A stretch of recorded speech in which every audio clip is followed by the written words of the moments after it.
Hello and welcome. It is currently 9:42 p.m. Eastern Time, January the 29th, 2021. My name is Derek and this is the Money Charts channel.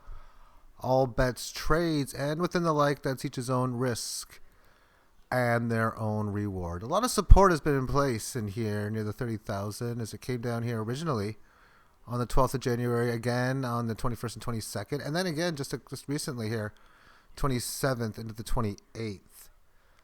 And we had an interesting day today, price action getting above the 18 average of highs and retesting this previous level. And I really did see a breakout above 40 in this area now for me to be, this is really big. But I've tested this area. If it's able to make a higher low from the most recent low of 29,150 from this high and retrace back up, and it's already been down enough where if we shorten out the time frame, we can see the 4-hour period at 11 a.m. down 7.7% within that period alone. And it was just several hours just grinding its way down 3% that hour, 3% that hour, 1.6 here, and then 2.5 in that hour.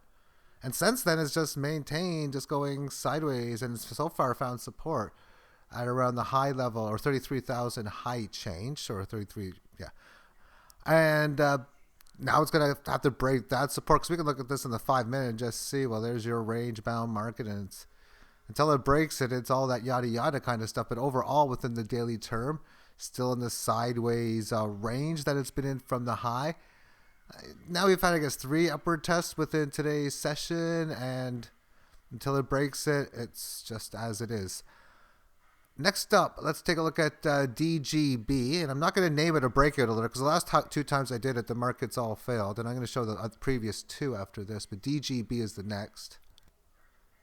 And it's showing signs where it might be breaking out. We had some good, decent volume on this breakout here. Nothing happened afterwards, and here we have decent volume breaking out again as the price action has managed to get up to near 100 Satoshi. On the 4-hour term time frame, we can see how it's managed to get up, come back down, and so far maintained the most previous rally before. And amongst a single hour, just looks really weird within this little move in here.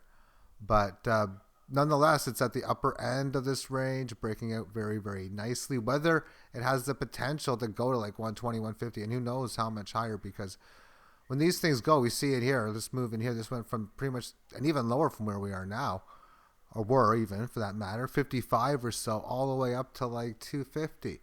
So 5x moves, 4x, 3x, even 8, 10x moves can easily come into play at any given time. Way back when, I mean, there were just some fantastic moves. And I mean, I'm not going to say this can happen again, or I'm definitely not going to say it's possible even, but I've got to think it would be. I mean, it's a free market.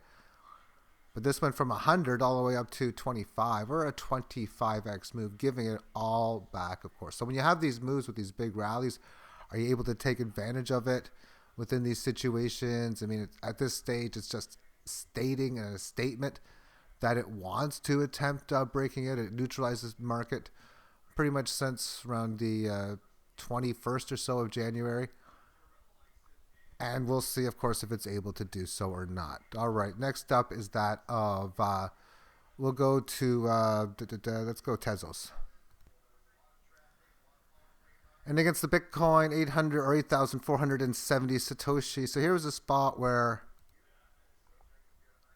price action looked, we had a breakout above on January the 27th. So as I've mentioned before, how it hacks within the 18 lows within this correctionary move. Comes down to it in here and has much, and there's your rally attempt, and there's your falling below. So this stamp in here would have been your warning stamp, and then furthermore it just kept going lower. Now it's been holding with the 18 average of highs for a few periods, so therefore you can shorten it out and see on a day trading level how clear this level of resistance is. But just because it breaks out, here's a spot where things were looking pretty good at 2035 stamp, breaking out above, and still could work out, but it's got to get above those levels. The move hasn't come into play yet. This hasn't stopped. You're still making the pattern of higher highs and higher lows. And what's interesting is, can it make a key higher low from this one down here? Well, now it kind of has, but now it has to make a higher low from 691 or 60, the handle anyway. So we've had this big move that happened today in this period here.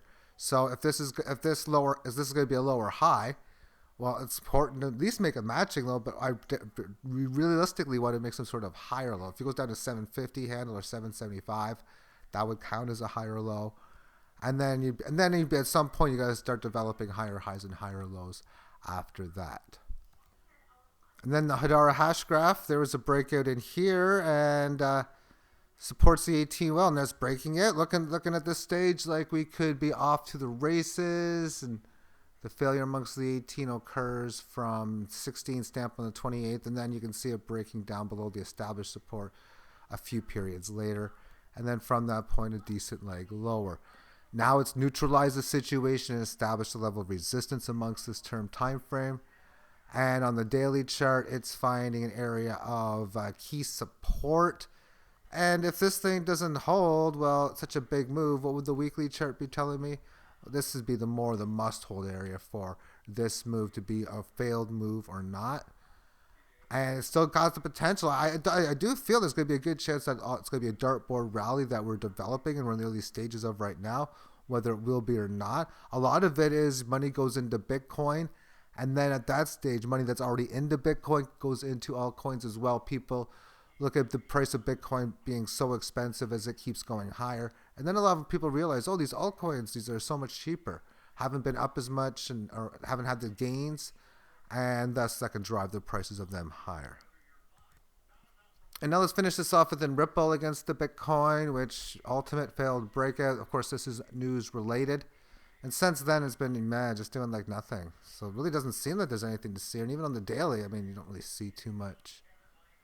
But we're going to see a lot more as we shorten this out. And yeah, what do we see here? What a big move, and then to give it all back, and then some more. And now it's even starting to have some decent sized moves to the upside. Single hour term time frame, there was this big move, and a lot of choppy, interesting action seems to be developing here.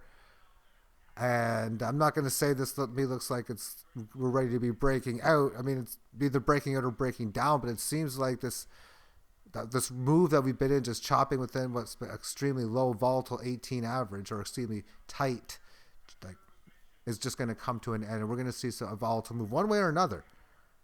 As this, to me, just all started. Something happened here.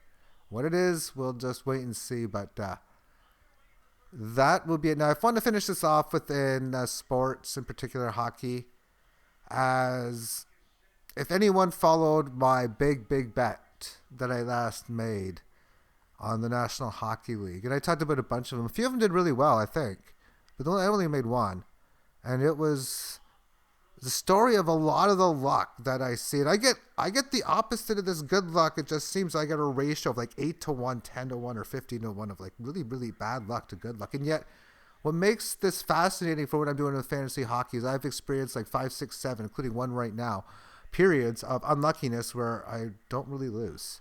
It's a nice feeling actually, but it's kind of like, come on, I'm due for a win here.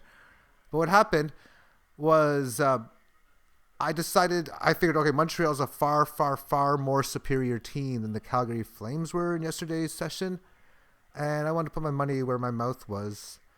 And I thus bet on the Montreal Canadiens as a extra juice, extra spread, 2.5 goal spread. So I lay in an extra goal, but I'm getting a much larger price, plus like 350 or something in that area.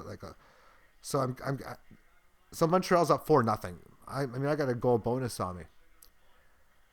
And I can bet on 2 different sites. And another site, I deposited, I'm decided now, you know what, this is just nothing more than a hedge site. Because I've been having this interesting luck. If my luck stays this bad, I'm going to win a fortune on my hedge site. But as the game was 4-0, I was betting spreads. Okay, I'm going to take Calgary plus 2.5 goals. Even plus 3.5 as well. So most of what I bet, I end up getting back. I bet 0.15 Bitcoin cash, but I got many dozens of dollars back on my hedge bet one. But the final score was 4-2. Yeah, it was 4-1. It was 4-0 with like a little over a minute left in the third period. And Calgary scores to make it 4-1. But then the Montreal coach decides to challenge the goal, and he was wrong. So there's a penalty, and then Calgary scores on the power play. Final score is 4-2. So the mathematical odds with like a minute and a half left when it was 4-0 of me losing that would have been like probably well under 1%. But I'm used to that kind of stuff. And there has been one time in my life where I have bet that the Super Bowl would not go to overtime. And there's also a video I remember watching a few days or weeks ago where a smart, sharp fellow, older than myself, is stating that smart people are the ones that would bet things like no for the Super Bowl to go to overtime and lay these big minus like 800, minus 1,000 prices. Well, that's what I was getting, like minus 800 or minus 850 during the Atlanta New England Super Bowl. And then when the score was like a 3-score differential in the third quarter for Atlanta in the lead, I'm thinking, okay, how could this go to overtime? Well, if this, and this happens, then yeah. Well, all those things happened. And I've seen these things happen over and over. It's kind of interesting. But I say to myself, if I'm going to have like this volatilely weird luck, if I need amazing luck to hit my good prizes, would I kind of have that or not? And I don't know the answer to that, actually. But yeah, it almost seems when I get spots where, there's a 50% chance this is going to happen. I've had like 20 of those things come into play, and I've had work good to me 3 or 4 or 5 times. Again, I find it interesting when I have a long run of bad luck. And I look at my bankroll, I'm thinking, okay, I'm down 2% or I'm up 4% or something. How does that happen? And I don't even know the answer to that, quite frankly. But anyway, thank you for tuning in. Have yourself a great day. Bye-bye.